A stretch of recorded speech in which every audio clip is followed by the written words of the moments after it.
Welcome to J Talk. We are just days away from the second anniversary of October 7th, 2023, a day etched in history as the deadliest massacre of Jews since the Holocaust. On that day, Hamas terrorists murdered, tortured, and abducted Israeli civilians, leaving a scar that will never fully heal. Entire families were destroyed, communities devastated, and for nearly 2 years, dozens of hostages remained trapped in Gaza. But today, there is breaking news that could change everything. Hamas has announced it has accepted President Trump's peace plan and, as part of the agreement, says it will release all of the remaining hostages. If this holds, it would be nothing short of historic. The end of captivity for the 48 men, women, and children who have endured unimaginable suffering. A possible end to the war that has consumed Israel, Gaza, and the region for nearly 2 years, and perhaps a test of whatever peace can truly emerge from the horrors of October 7th. But this moment is not without complexity. Even as the hostage release would bring long awaited relief, Israel continues to be vilified around the world. From the halls of the United Nations to the streets of Western cities, the narrative has too often turned upside down, casting Israel as the aggressor while excusing the terrorists who started this war. Alongside this vilification, anti Semitism is rising at levels we have not seen in generations. In Canada, across Europe, and on campuses throughout North America, anti Semitism is an all time high. And we've seen just how deadly that anti Semitism can be. On Yom Kippur, the holiest day of the Jewish year, a synagogue in Manchester was targeted in a terror attack. A brutal reminder that Jewish communities everywhere are under threat simply for living openly as Jews. So, yes, today's news may offer hope, but it also reminds us how fragile Israel's position remains and how much work lies ahead for the Jewish people in confronting hate, misinformation, and a relentless attempt to delegitimize our survival. To help us unpack all of this, from October 7th to Trump Peace Initiative to the state of anti Semitism here in Canada and around the world, I'm joined today by filmmaker and journalist Yigal Hecht, who has spent years documenting these stories from the front line. This is J Talk. Let's go. Yigal, welcome to J Talk. Hi, Ron. Thank you so much for having me on. Yeah, thank you very much for coming on. Let's begin with your latest work. The Killing Roads has already stirred a lot of discussion.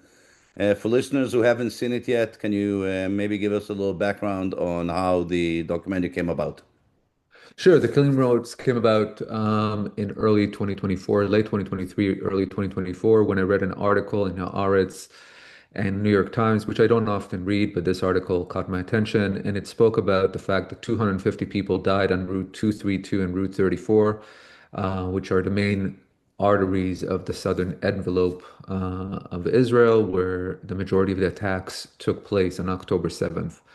And so in Israel, people were mentioning it, but because Nova was such a massive story, rightfully so, and the kibbutzim and Sderot and Ofakim and all the other barbaric and savage attack that took place on the 7th, the story of the road sort of was not really covered, and especially here in Canada, but even north in other places in North America. And so I decided to focus on the roads and tell the story from um, basically from where it starts, where it's 6:30 in the morning, first attack, and we sort of go throughout the route and we cover various stories. And every time you think this is the worst story, the movie escalates and escalates and escalates and really showcases through graphic visuals, through visuals that haven't been seen, at least till the movie came out, what occurred on the road. So it's a mixture of interviews. Everything in the movie takes place on the road, minus one or two scenes.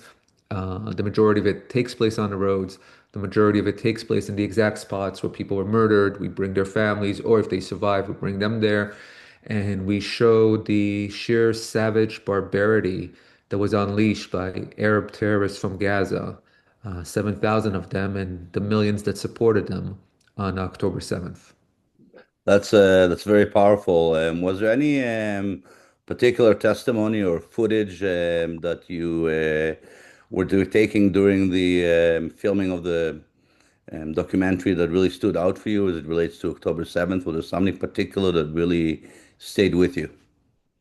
So, a lot of it stayed with me because again, it's very graphic visuals. And once I was given um, footage from Hatsala services, their unedited raw footage from their ambulances, I was really able to see the sheer devastation in real time because all the ambulances had dash cams with time code printed on them, so you could really see what happened at 8 o'clock, at 9 o'clock, at 10 o'clock, etc.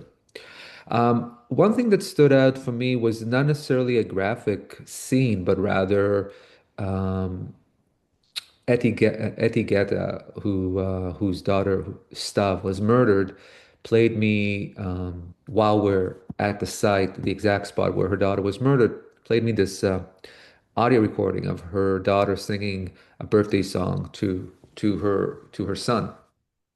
And that was very hard to hear because it's a famous Israeli song that says "Today is your birthday," and you knew that that was the last time that little boy is ever gonna hear his mom saying "Today is your birthday" to him.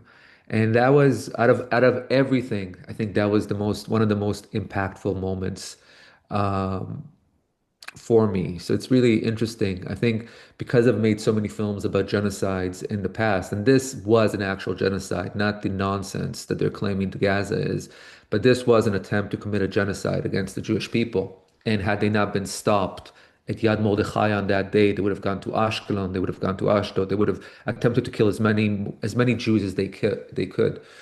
And so the horrific footage and things along those lines, I'm used to it because I did movies about the Yazidi genocide, Rwanda, the Holocaust, Cambodia, etc. But this, when you see a mother who lost her daughter and the daughter who was singing, you hear the daughter's voice and you know she'll never do that again. That to me was very, very hard to listen to. Yeah, I can only imagine that. I know that we brought the movie here to Winnipeg, and we had quite a good turnout come out to the movie. I know that it impacted a lot of people here in Winnipeg, me personally. Since showcasing the movie here in Winnipeg, which it was fairly relatively shortly after it came out, can you expand a little bit of where the movie has been shown, what has been the feedback from audiences, and what is your plan going forward with the documentary? What's your hope? Right. So the movie was released for free, as you know, all over the world last year, and millions of people have watched it on X, on YouTube, on my personal YouTube. For some reason, somehow people got there on its own. It has its own dedicated website, and hundreds of thousands of people have watched it there as well on thekillingroads.com. It has been taken down from YouTube at one point, which was unfortunate, but I uploaded it back, and it's been good for the last 6 months. The overwhelming response has been extremely positive. Obviously, there's, very various anti-Semitic and kafir trolls and Islamo-Nazis out there that are trying to attack the film online, trying to take it down on X. At one point, there's a warning now that was placed on it on X, which makes sense, but they didn't take it down at least. So, overwhelmingly, millions of people have viewed it. It has made a significant impact. People write to me or write comments that they didn't know exactly what happened on the 7th, and they were shocked to find out that the sheer barbarity of Hamas's attacks, of the Arabs from Gaza, the Arabs that took part in this, their savagery. They were very, very shocked to learn what they did, the fact that they burned bodies, the fact that they raped women, the fact that they just executed people. It wasn't enough. They went person to person and executed them and things along those lines. And so that has made an impact on people who have watched the film. I'm showing it in Capitol Hill, in Congress for both Democrats and Republicans next week. And I've made the film available for everyone. And I wish Jewish organizations and Christian organizations and whoever wants to show it can simply stream it from the website or YouTube or X or Vimeo, so many platforms. Unfortunately, the mainstream, aside from a few communities, Toronto just showed it a couple of days ago, but unfortunately, the mainstream Jewish community has shied away from the film because of its graphic nature. I've been told it's too heated. I've been told by various Jewish organizations on campus, the bigger ones, having met with them, that the film might trigger people and all of this nonsense words. And, they much rather see a movie that showcases, have a message of resilience. And again, those movies are important, but it's almost glossing over what happened on the 7th. It's like, let's move on, let's move on. And I'm of the mindset that we can't just move on. We have to really understand what occurred on the 7th. We have to really understand the sheer barbaric nature of the savage attacks that were unleashed by Gazans, by Arabs living in Gaza on the 7th. You have to understand your enemy before people start talking about a two-state solution and this solution, and you can live with these people. It's insane to do things over and over again and expect different results. October 6th, no one from Israel wanted to be in Gaza. No one in Israel ever wanted to kill one Arab that's living in Gaza. Nobody. On October 7th in the morning, 7,000 Arab savages and hundreds of thousands of their supporters, if not millions of their supporters living in Gaza, unleashed the most barbaric assault on Jews since the Holocaust, and have vowed to do so over and over and over again if given the opportunity. And unfortunately, I know we haven't, we'll discuss it. Unfortunately, the Canadian government and Prime Minister Mark Carney and the UK government and France's government are giving these terrorists the opportunity to murder more Jews in the future. But they are not just giving them the opportunity to murder more Jews in the future. They're also financing them by using a third, a proxy called aid. And that's the other thing that's really amazing, that Canada is financing terrorism, except Canada calls it, we're just giving aid. We're just giving $47 million to the PA or to Gaza, but they can't guarantee that this money won't reach Hamas. Yeah. The Canadian government is effectively breaking its own law by financing a terrorist organization, but they found a loophole. Well, we're not financing them, we're financing an aid organization. And that money is supposed to go to Gazans. Well, yeah, that money is going to Gaza, it's going to Yeah. Hamas. Yeah, And absolutely. so basically, they found a proxy. They found a little loophole to get this aid through. And this aid is really financing tunnels, it financed rockets, it financed weapons, and sure, it also got to various schools, and et cetera, et cetera. But the Canadian government itself, if you look at their website, if you look at their foreign ministry website, and you see where has this money been dispersed, they cannot guarantee that this money has not gotten into the hands of suspect players. Yeah, they And have no so, mechanism to be able to look into where the money exactly has gone to, and that this is a great segue. I just want to finish off yeah. with the Killing Roads before we move into the next segment. Where can people find the Killing Roads online? What's the website name? How do they get a hold of you if they want to bring the movie to their communities or even bring you in for discussions? So people can watch it on thekillingroads.com, just the name of the movie, thekillingroads.com. There's also a way to contact me through the website. It's right Okay. there. And if you want to bring me to a community, be more than happy to. If you want me to zoom in, be more than happy to. I'm going to a community here in Ontario that's 2 hours away that asked me, and I said, sure. I'll come down. But you don't even have to have me there. You can Yeah. just stream the movie and you can just show it. Like I said, there's carte blanche. Anybody who wants can simply stream it. Campuses, if you're a student organization, and things along those lines. The movie is out there to fight the denial and Yeah. to showcase factual truth and visual truth of what these barbaric savages did on October 7th. And I think it's a very important movie, especially as we're coming close to the 2 year anniversary of October 7th, to remind everybody why this all started. People have forgotten Exactly. in the last 2 years what triggered the war in Gaza, the focus on the so-called humanitarian crisis in Gaza while neglecting and what started it all on October 7th, the brutality of Hamas, the celebration of the Gazans on the streets as bodies of Israelis were being brought in on display, the spitting, the punching, the kicking, the trying to get at, people who were kidnapped and trying to rip them out of cars, the way that they treated the children, the mocking, all those things need to be reminded and remembered by everybody. And I think, our community leadership does us a disservice when it feels that something so powerful needs to somehow be washed down or toned down because they feel that people might be shocked by it. I'd be surprised if they would say the same thing about a movie about the Holocaust, for example. Well, that's always been my argument. I mean, I'm going to say this about the Shoah.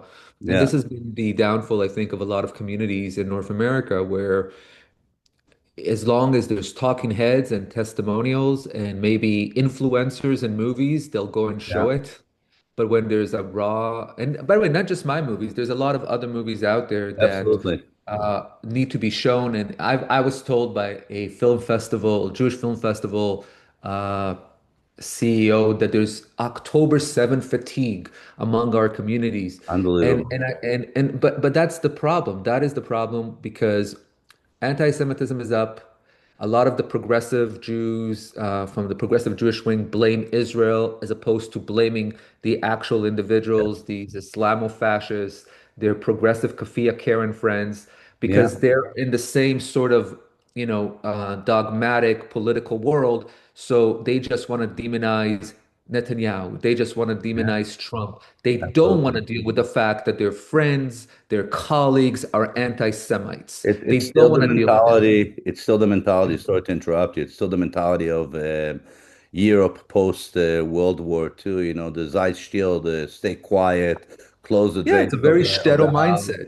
and hopefully everything will be okay tomorrow. And in the meantime, we've learned again and again that when we as Jews do that, the results are often much worse than if we were able to stand up for ourselves.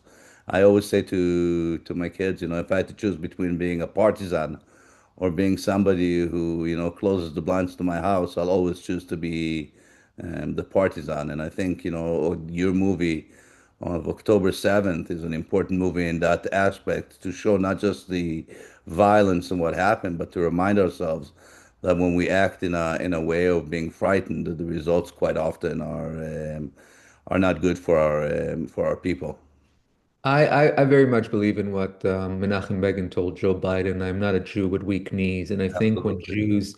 when Jews act like they are Jews with weak knees, when they're what I call bagel Jews, when they're afraid of their own, their when Judaism is a cultural punchline for them and nothing else, and then somebody makes them confront the fact that they are Jews and they're anti-Semitic towards them, they, unleash hatred not against the anti-Semite. They go after Israel, they go after Jews who are not afraid to stand up to these hateful bigots because it's easier. It's Yes. easier than to Safer. actually deal with your colleague, with your friend, Yes. and things along those lines. And so it just shows the lack of sincerity and the shallowness and the shallow understanding that they have of a what understanding what's happening in the world today, and also about their own, I would self-loathing, Yes. because somebody out they've tried all their life and this whole time to say, yeah, I'm Jewish, but I'm culturally Chrismica, this and that, and then somebody comes and slaps them in the face and says, no, you're a bleeping Jew, and Yes. that terrifies them. And so Well, they, lash out against Israel as opposed to lashing out against the anti-Semites out there. the perfect example for that, is in the progressive movement is what we've just seen through all of the various pride parades, where progressive Jews, who are supposed to look like as allies, even within their own progressive movement, when it can't comes to things like pride and other things, they are being excluded from those events, and yet many of these people, I would argue, would be chanting against Israel in some ways. But let's Yeah, move on to another topic. I think that's very important. Is sure. We all know Trump just announced he's proposed a 21 or 20-point peace process, depending on which way you look at it. It's quite ambitious, in my opinion. It calls for a ceasefire, the release of hostages, the demilitarization of Gaza, and even an international board of peace that Trump and Tony Blair are going to be heading and co-chairing.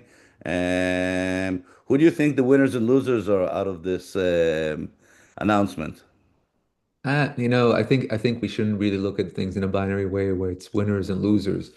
I think there's many things here that are great for Israel to some degree, and there are things that are not. Let's just be honest about that. In the short term, it's great for Israel. Hostages are home. That's the number one priority and should be the number one priority. So if this means that within 72 hours, all the hostages are released, whether dead or alive, it can bring finally some closure for families who want their dear ones home. And that should be the number one priority for any Israeli government, which sadly maybe hasn't been the case for the Netanyahu government in the last 2 years in some instances. And so on that front, that's a win across the board for Israel.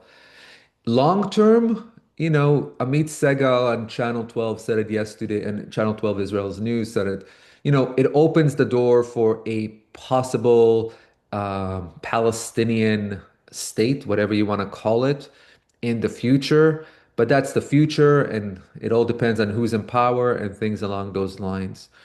Um, it's a win for Israel because the entire Arab world is supporting this. Israel flipped the narrative, basically, Absolutely. where if Hamas, he's given them 3 days. So from the moment we're recording this, Hamas has 3 to 4 days to answer. If Hamas says no, Israel has the full backing of the entire world uh, to go and finish the job in there. But that includes also the Arab world, even Turkey. Yes. And so that is a big win for Israel. Hamas is really now has been pushed to a corner. If they say no, Israel will simply continue the Gaza operate the war and eventually, hopefully, eradicate these terrorists from existence. Um, if they say yes, it changes the dynamics on the ground to some degree. But we also have to remember that Hamas is an ideology that doesn't isn't just limited to 80 so-called 80 or 100,000 members from their military wing. We're talking hundreds of thousands, if not millions of people that have embraced this ideology, whether it is in just Gaza or in Judea and Samaria and Palestinian controlled cities, or even here in Canada. And so that will always be there. So the want to commit more atrocities against Israelis will always be there. So we shouldn't, people believe, well, there's going to be a ceasefire, there's going to be peace and things along those lines. And that's never going to happen. No, I look at Any it as thinking more. realistic individual who understands the Middle East knows that there'll never be peace. Israel's existence is an affront to Islam. And even the countries that have peace with Israel will turn on Israel in a second if given the opportunity. Egypt, for example, is has one of the second largest army in the Middle East, I believe. Yes. And they continue to arm themselves against whom exactly? They have peace with Israel. So why are they continuously arming themselves and getting new weaponry, etc., etc.? Who are they fighting? Sudan, Yeah, right? no, Who's going to absolutely. attack Egypt? I, And I've been saying that, while the war in Gaza was happening quietly, Egypt has been amassing quite a large army with modern equipment. Look at how much wait, they've moved into the Sinai Peninsula under the guise of needing to fight ISIS or trying to stop yeah. Gazans from potentially coming into the Sinai Peninsula. They're building Air Force bases in the Sinai Peninsula, and people have to ask the question, why Which is contradicts that? the peace agreement, by the way. And they're Absolutely, using Israel. absolutely. Israel has allowed them, Israel is obviously monitoring it, so are the Americans. But yeah, it contradicts the peace agreement. But again, it's like there is leeway within all of these agreements because there's also the reality. Yes. This peace, the peace with the Arab states and Israel isn't really worth much there's peace, but there's also, look at Egypt, for example. The hostility towards Israel hasn't subsided. In fact, it's increased even prior to October 7th. So the Arab world will hopefully one day transfer to understand that Israel is a benefit to the Middle East, to the entire world, really, but definitely to the Middle East. But if it's also hard for them because if you can't blame the Jews for something, right? For everything, for all the issues in your country, then you actually have to look internally and start thinking, well, why is my country the way it is? Why is it that within the Arab world there's so many atrocities constantly? What is it about the Arab world that allows for no democracy, barely any rights for women, et cetera, et cetera, et cetera, in many countries? And then, so if you can't blame the Jews and if you can't blame the Zionists, then you have to start looking internally and you start seeing how screwed up your society is. And that's something that I don't think anyone in the Arab world actually wants to do. But who knows? It might change. The Abraham Accords, etc., are changing people's minds, and social media is doing the same. But for now, I don't think that going back to your original question, where is this agreement good for Israel? I think any agreement that brings the hostages home is good for Israel. I think any agreement that leaves some security, a buffer zone, and some security for the state of Israel, especially a buffer zone within Gaza itself, is good for Israel. Anything beyond that, that's for the future. In the immediate, it's been almost 2 years. Those people deserve to be home. And also, there needs to be a reckoning with this government and whether or not it can continue to lead. Because so far, this government hasn't taken really, and you know me, I mean, if you read my stuff online, I'm right wing and etc. But we also have to be honest as right-wing people. Has this government taken any responsibility for what happened on the 7th? Everybody who was in charge on the 7th, from the security apparatus, machinery, has left. Yeah. Everyone, except for one person. No, And so, absolutely. And I know that we're coming on to an election year in Israel, and yeah, politics plays a lot into it, and people are trying to read into this peace deal and see, whether or not, how this benefits Netanyahu as well and the Likud going into an election year. I know he just landed in Israel today, and now he has to face his counterparts in the government, whether it's Ben Gvir or Smotrich, and hear back from them and see what they have to say about the peace proposal. I think personally that Netanyahu is betting on the fact that Hamas is going to reject it, and yeah, he's going to come out looking like the good guy, like the hero, getting the justification from the world to continue the war, flipping the narrative from a recognition of a Palestinian state to a peace proposal that Israel agrees to. All of a sudden, all of these calls to boycott Israel from sports and other events, you can go back and say, hey, we wanted peace. This is now unacceptable. So I think there's many benefits in the short term for Netanyahu personally by taking the risk of accepting yeah. the deal. Long term, I think for Israel, like everything else in the Middle East, things can change in a moment's notice. Absolutely. And Absolutely. I think it would take a couple of decades to try and rebuild Gaza to any kind of livable state. And I don't ever foresee the Palestinian Authority changing its colors. You can put lipstick on a pig, but it's still a pig. And, the authority can dress up whichever way they want, but I don't think they'll ever really change who they truly are. So, in my personal opinion, I think this is a risk well worth taking for Netanyahu. If it works, he comes out as a hero. Trump gets a Nobel Peace Prize.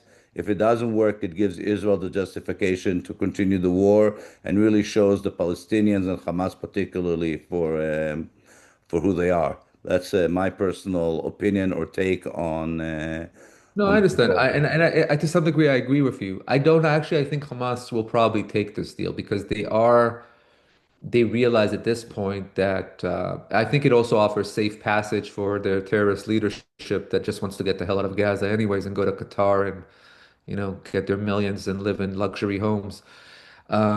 So I think in terms of that, I don't necessarily think they'll say no, because again, the Arab states have signed on that if they say no, Israel has the right to continue its offensive against the terrorists in Gaza. Yeah, for sure.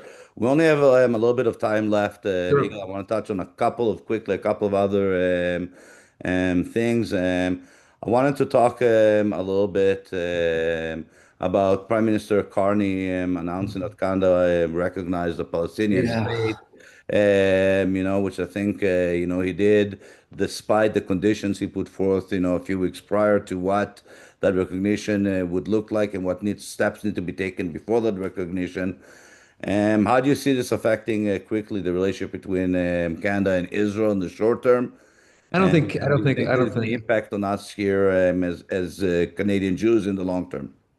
Well, I think there's definitely impact on us here as Canadian Jews. The Liberal government has made it clear that we are not Canadian citizens because of the fact that they've allowed on the Liberal government, various municipalities, Winnipeg, Toronto, Montreal for sure, and also provincial governments have basically allowed for the dehumanization of Jews across Canada in the past 2 years, and that goes across local governments, federal, provincial, that goes through media, such as our public broadcaster here, that has demonized us. They had somebody on air basically use blood libel tropes. Sure, this person was not fired, by the way, suspended. I'm not sure Yeah, with pay or without pay. That's unclear, not fired, but saying the most vile things against Jews. We all know what's happening on the street. We've all know how police has done absolutely nothing to stop this violence. And so Canada has made it clear, and this is all the under the immigration policies of the Liberal government that has allowed an influx of jihadists to come in here. Hundreds of thousands of jihadists are in Canada, according to the RCMP. So again, read their own stats. These are stats from the Canadian government itself, who have, for the last 10 years, developed a network here, a network of terror. A network of terror that has now been given this green light to continue and terrorize Canadians who happen to be Jewish. But now we're told you're Jewish and we don't care about you. And so this is all liberal policy. This has been because of the liberal government, the unchecked immigration, the fact that they don't want to deal with this hatred, the fact that any hatred they do want to deal with has to include draconian laws that will suppress speech, etc. But I don't want to really get into that today. And so when it comes to Mark Carney, look, this is a grifter. This prime minister is a grifter. What policy, economically, socially, everything?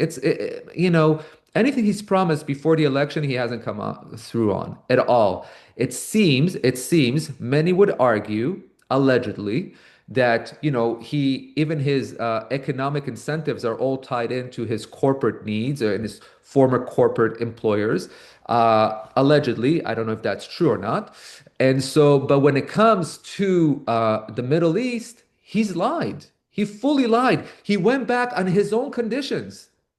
And why? Because Canada doesn't matter on the international stage.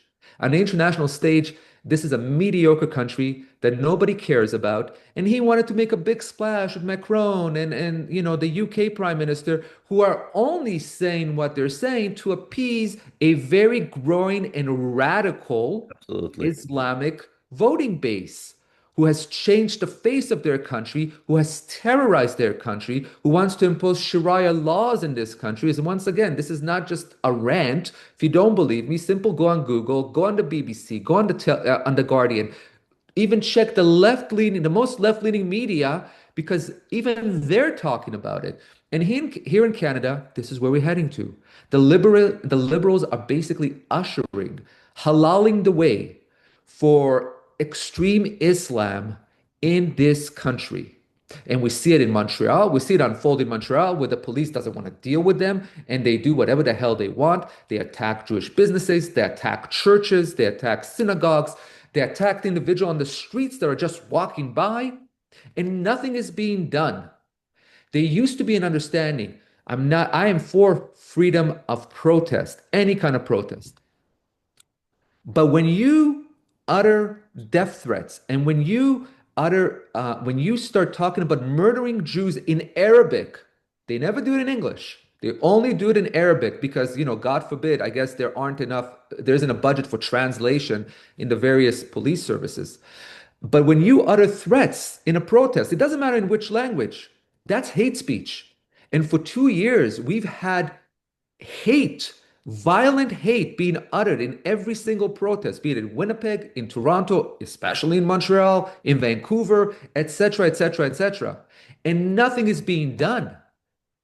They're waving flags of a terrorist organization that is illegal to do so in Canada, and nothing is being done. And the Canadian government has done absolutely nothing. The numbers speak for themselves. People who support Jews, especially who support the liberal government, who say this is not true, etc., etc. The numbers speak for themselves. Over 670% of anti-Semitic attacks against Jews. 670%, a rise in 670% of Yeah. attacks against Jews last year. We're not even talking about 2025. We don't even know the numbers yet for 2025. And so to pretend that the Liberal government and Mark Carney and Trudeau before him aren't responsible is complete nonsense. And the fact that, Carney hopped on the bandwagon of this anti-Israel hatred that started with Macron because Macron Yeah. has his government is collapsing just shows what a Yes. grifter this prime minister is. He has no policy. He doesn't care. He just wants to jump on the bandwagon and go, look at me. I'm a statesperson. I'm a Yeah. statesman. Well, you're not. You're not. You're a horrible prime minister. You're a horrible leader. You are leading this country into an economic collapse. And when it comes to the Middle East, the Canadian values have now, as he likes to call them, have now become rewarding and funding murderers who raped and burned Jewish women, children, and men. That is what Mark Carney and the Liberal government stand for. Igal, unfortunately, we have to leave it there. There's so much No more you and problem. I can cover. We'll have you again on the show. There's more I wanted to cover today, but we're just running out of time. I want to thank you for your honesty and for shedding light on the issues that we discussed today. I encourage everybody to go and watch your documentary, The Killing Roads. I think it's very important for all of us to be aware of it. And that's it for today with Eagle. Again, thank you very much. Thank you to our audience for being with us here and for watching Eagle and me today and for listening to our conversation. Until next time, this is J Talk. I am Ron East, that Zionist guy. Remember, stand tall, stand strong, and stand Zionist. Thank you very much, Eagle. Thank you. Bye bye.